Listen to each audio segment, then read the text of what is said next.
밀리터리 인사이드 지금 시작하겠습니다.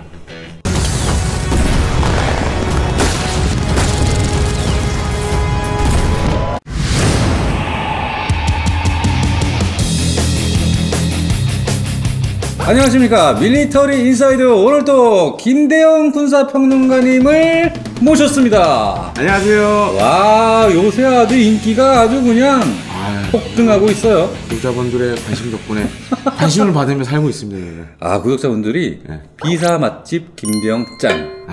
그럼 비사가 이제 주머니가 점점점 줄어드는 것 같아. 아, 진짜? 큰일 났어. 계속 채워야 돼. 비사 어디로 돌아다녀야 돼. 좋습니다. 자, 오늘 아이템은 뭡니까? 오늘은 네. 이름만 들어도 무서운. 이름만 들어도 무서운 그 폭격기입니다. 혹시 그거? 네. 미국이 자랑하는 스텔스 폭격기 B2 스피릿. 맞습니다. B2 스피릿 지금 시작합니다.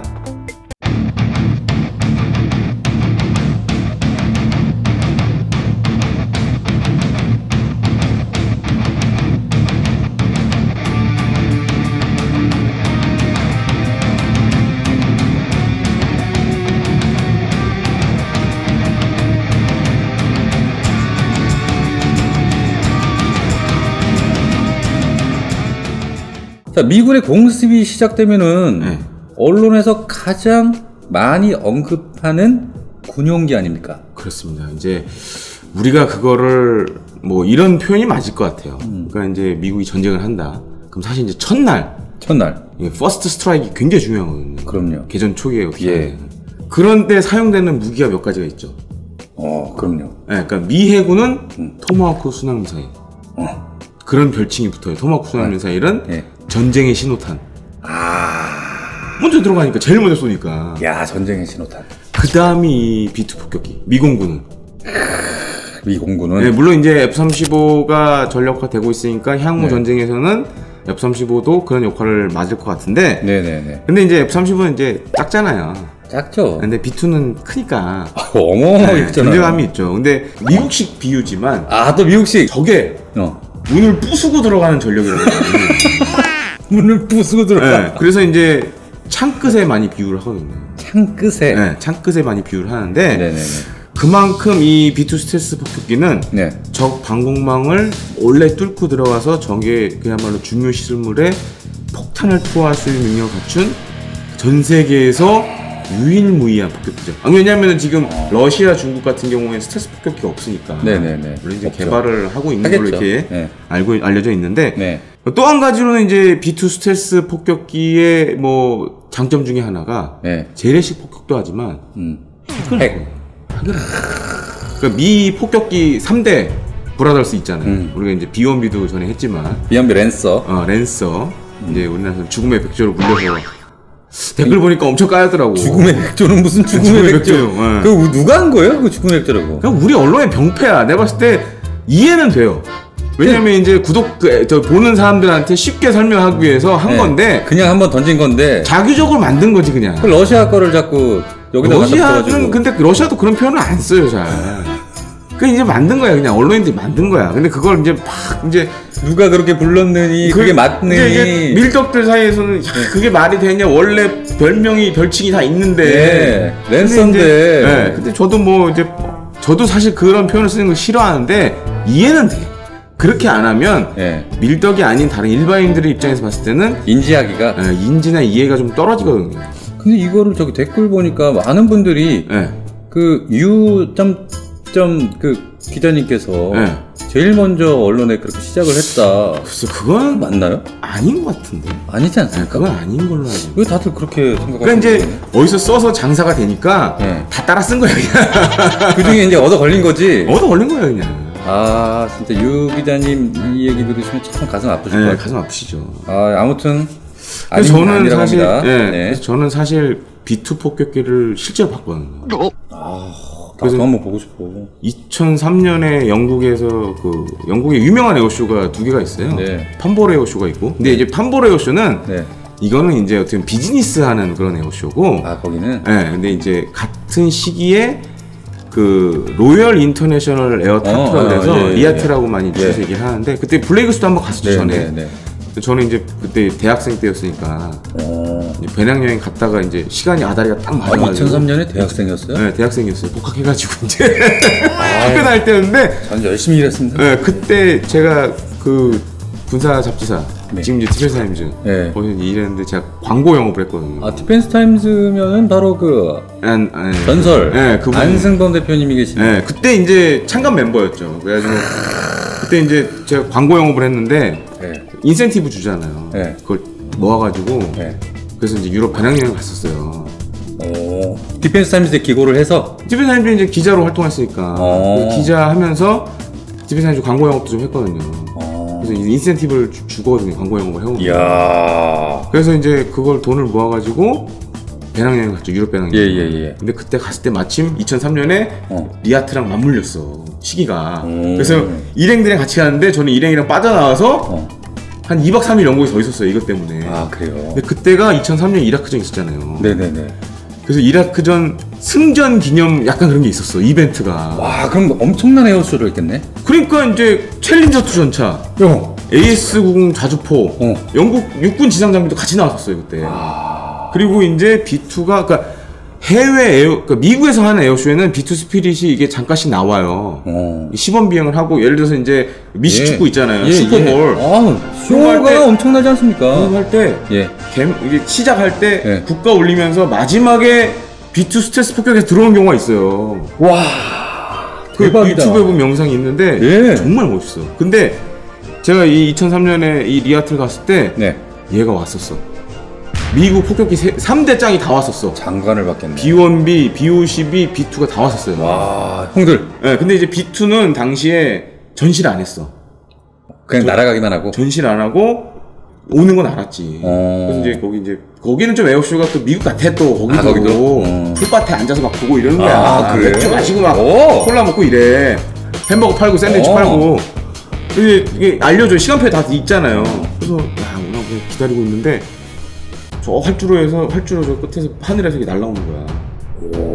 날라오는데 레이크니스에서 F-15 레거시 이글 공중전 네네네. 두 대가 탁 붙어. 붙어서 이렇게 행사장 가운데로 싹 패스 비행을 하는 거예요. 근데 제가 정말 느꼈던 게 뭐냐면 그 자리에 풀밭에 앉아있던 사람들이 다 일어나. 다 일어나서 박수를 쳐.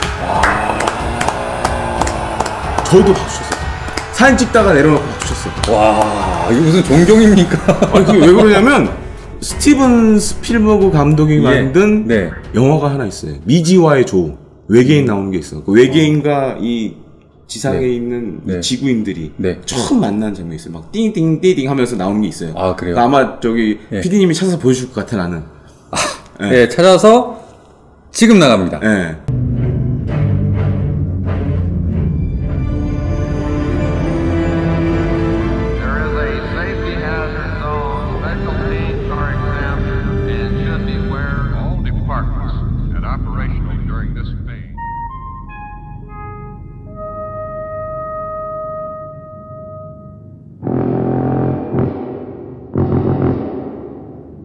진짜 그런 기분이야. 외계인을 만난다는 그런 느낌을 받을 정도로. 그 정도. 왜냐면은 이게 뭐 밀덕분이나 일반인분들도 다 아시겠지만 B2 스트레스 폭격기는 기존의 항공기하고 외형 자체가 다르잖아요. 외형 자체가 이건 무슨 저는 얘가 어떤 거랑 가장 흡사하다고 생각하냐면은 일본 애니인데 미래소년 코난이라고. 아, 그렇지. 거기 그 마지막에 그 공중전환 같은 거 하나 나오죠. 와. 인더스트리얼. 맞아. 거기서 맞아. 탈출하는 나중에 뜨는 그 우와.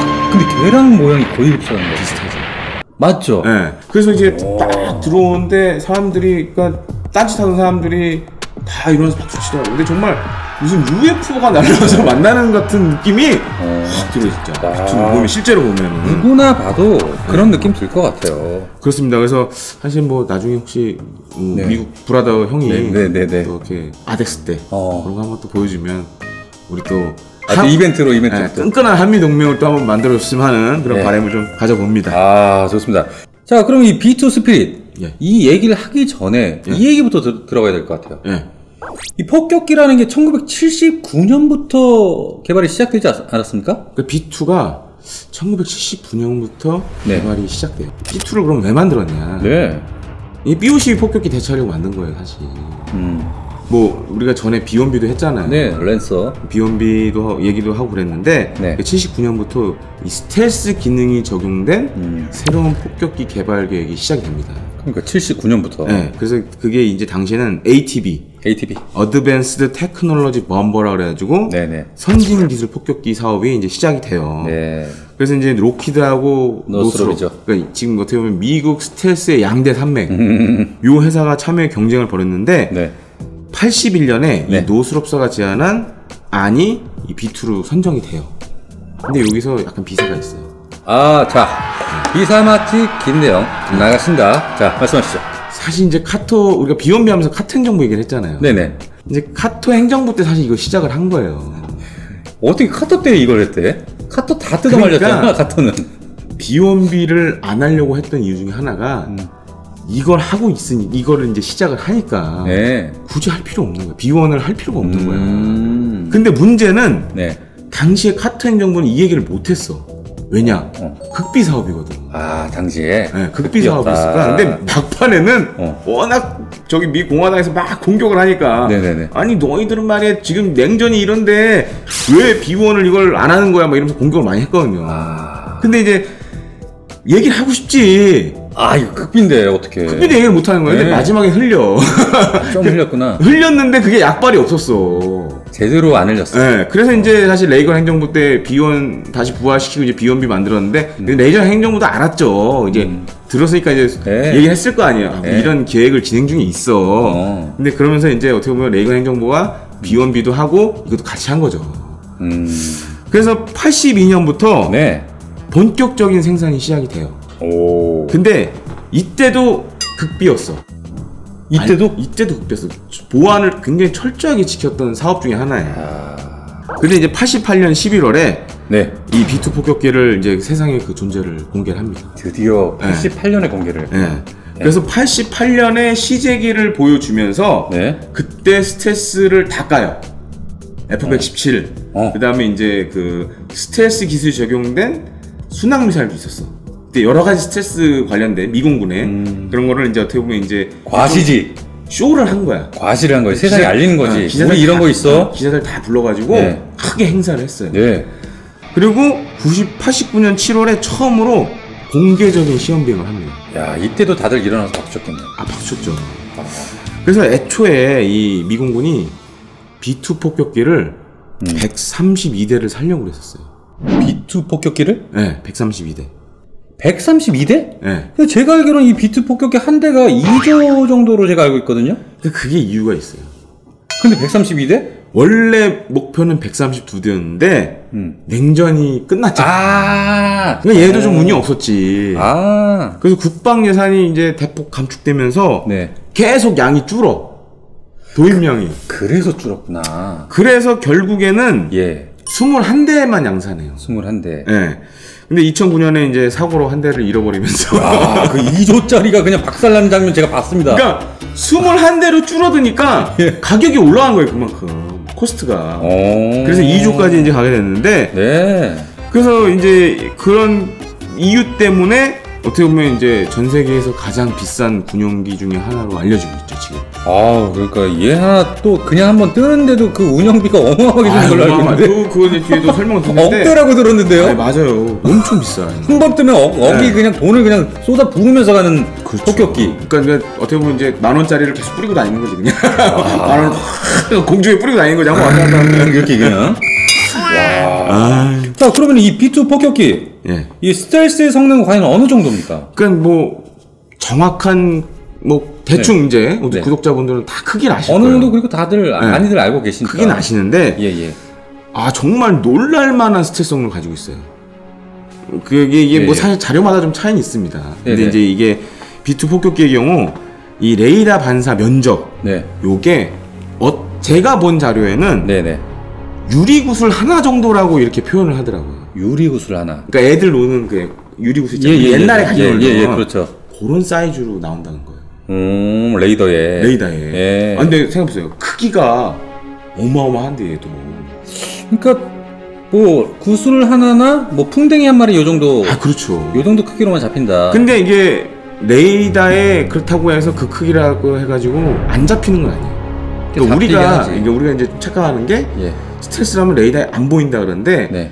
안 보이는 이유가 뭐냐면은 네. 레이더가 만약 그런 크기까지 다 잡기 시작하면 공중에 있는 새도 다 보여 이제. 그러면 어느 벌레부터 해서 막 어느 날파리. 그러니까 어느 게 적인지 구분이 잘 안 돼. 그러니까 이제 레이더 기계에서 그거를 무시하는 거거든요. 너무 작은 일정 수준의 너무 작은 사이즈는 어느 정도 거르고 보여주는 거예요. 그래서 그런 비슷한 단면적을 가진 전투기는 F-22. 와, 이로 이제 알려져 있고, 예. F-117이나 지금 이제 뭐 우리 공군도 가지고 있는 F-35A F-35A 같은 경우에는 골프공보다 조금 크거나 혹은 작은 크기. 그게 이제 0.001 제곱미터. 그러니까 얘네보다 안 잡힌다는 얘기 아니야. 그러니까 이제 어떤 자료에는 사이즈가. 이거보다 크다는 얘기도 있고, 아. 어떤 자료는 이거보다 작다는 얘기도 있고, 예. 한데 그래도 크기랑 비례해서 봤을 때는 지금 나와 있는 스텔스 전투기 중에서보다도 훨씬 좋은 거죠. 스텔스 성능이. 네. 근데 이 스텔스 성능을 운영하고 유지하는 일이 진짜 쉽지 않은 일이잖아요. 그러니까 사실 이게 가장 큰 문제였어요. B2에. 왜 그러냐면은 네. B2를 만들 때만 하더라도 F-117이랑 거의 동일한 스텔스 기술을 썼거든요. 물론 이제 외형적인 측면은 네네. F-117보다 B2가 훨씬 좋았어요. 왜냐면 3D로 이제 해가지고, 그러니까 F-117 보면 이제 무슨 날아다니는 다리미처럼 생겼잖아요. 각 져가지고 막. F-117 그게 이제 2D 레이더, 흔히 2차원 레이더에 날아다니는 특정되게 설계한 거거든요. 왜냐면 그때 이제 기술이 안 좋았으니까. 근데 79년만 해도 뭐 이런 3차원 설계가 가능한 기술이 적용이 됐으니까. 야, 79년에. 외형적으로는 그런 3차원 레이더를 스텔스할 수 있는 기능을 가졌는데, 이 스텔스 기능을 갖게 하는 것 중에 외형 설계도 있지만 이 도료 기술, 스텔스 도료. 그래서 이 레이더 전파 흡수제인 이 램 같은 경우에 이걸 이제 뿌리잖아요. 기체에다 이렇게 도색을 하잖아요. 근데 이게 문제가 비행을 하면 까져. 이게 도색이 까져. 근데 이 B2는 속도가 이게 마 1은 안 되잖아요. 살짝 암소 그 밑에 거든요. 그런데도 불구하고 근데도 까지는구나. 열에 의해서 까지는 것도 있고 속도에서 까지는 게 있어요. 그러면 이제 그게 램이 점점 이게 기능이 줄어드는 거 아니에요. 그럼 점점 레이더에 잡힐 수밖에 없는 거고. 그렇죠. 그러니까 이거를 유지를 해줘야 돼 계속. 그럼 비행 갔다 올 때마다 그럼 스텔스 도료를 다 계속 그러니까 다시 칠을 해줘야 된다는 얘기? 점검을 하죠. 어디가 잘 까지는 부분이 있을 거 아니에요. 다시 이제 도색을 하든가. 근데 문제는 그냥 우리가 봤을 때는 그냥 밖에서 그냥 치 뿌리는 게 아니라 스프레이 뿌리는 게 아니잖아. 그 치 뿌리는 게 아니라고. 그래서 이거는 이제 유지를 어떻게 해야 되냐면은 이게 도색할 때 또 변수가 뭐냐면 온도, 습도 이런 게 중요하거든요. 그러니까 이게 도색을 하려면 그 행거에 그런 그 제습이나 이런 뭐 온도, 에어컨 이런 기능이 다 갖춰져 있어야 돼. 실내 안에 그 적정한 온도에서 적정한 온도와 습도 이런 걸 맞춰줘서 뿌려줘야 되는 거예요. 그것도 꼼꼼하게 잘.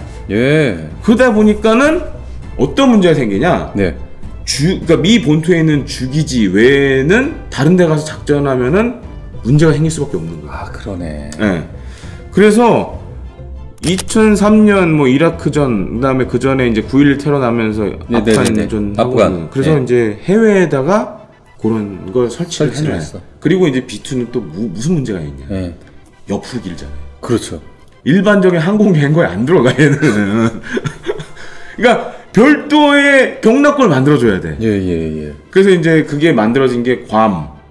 그다음에 이제 영국의 이제 태평양에 괌. 그다음에 이제 유럽에는 영국의 페어포드 공군기지.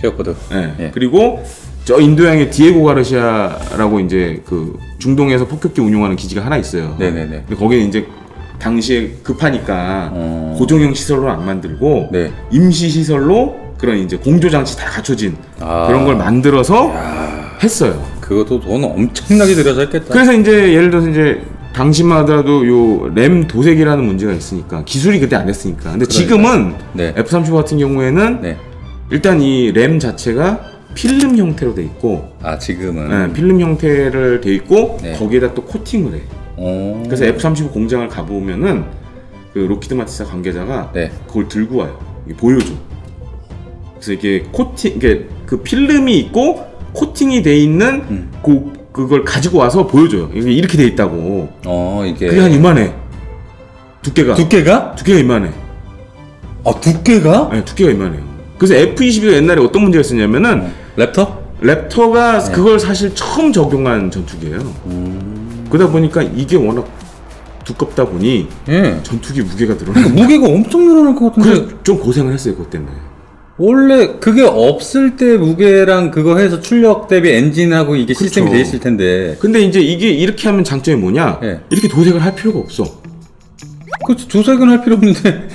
근데 지금 이제 기술이 많이 좋아져서 이제 필름에다가 코팅을 하나 더 얹히는 방식을 사용하는데 이게 그거는 이제 코팅이 까지면 거기 또 이렇게 키트가 있어요. 그래서 이제 야전에서도 긴급 수리할 수 있는 그런 방식으로 지금 그런 건 굉장히 장점이네요. 네, 그런 걸로 이제 많이 바뀌었는데 과거에 이게 칠하는 게 이게 그 굉장히 B2가 고생을 많이 했는데 이제 향후에 또 B-21 폭격기가 나오고 네네네네. 그거는 이제 그 방식으로 다 가는 거죠. 걔는 그러니까 해외 전개해도 크게 무리가 없는. 그러면 현재 지금 2022년인데 지금도 그럼 B2는 이 방법을 사용하지 않고 필름 방식을 색칠합니까? 색칠해요. 방법이 없어 이거는 지금. 방법이 없구나. 그래서 이제 미 공군의 차세대 폭격기 B-21 같은 경우에는 아마 그 방식으로 갔는데 기술이 더 좋아졌잖아요. 그럼 이제 코팅을 얇게 하겠지. 이 필름의 차이가 이제 달라지겠네. 그게 좀 줄어들겠죠 이제. 안에 것도 좋아지고. 그래서 이제 그 같은 경우에는 아마 B-21 같은 경우에는 더 좋은 좀 이 필름 방식을 사용할 걸로 이렇게 예상이 됩니다. 그렇습니다. 자, 그런데 이 B2 폭격기는 실전이 이것도 역시 처음은 중동이죠? 아니에요. 아닙니까? 99년도에 이 나토의 유고 연방 공습 작전인 코소보전에 처음 투입이 됩니다.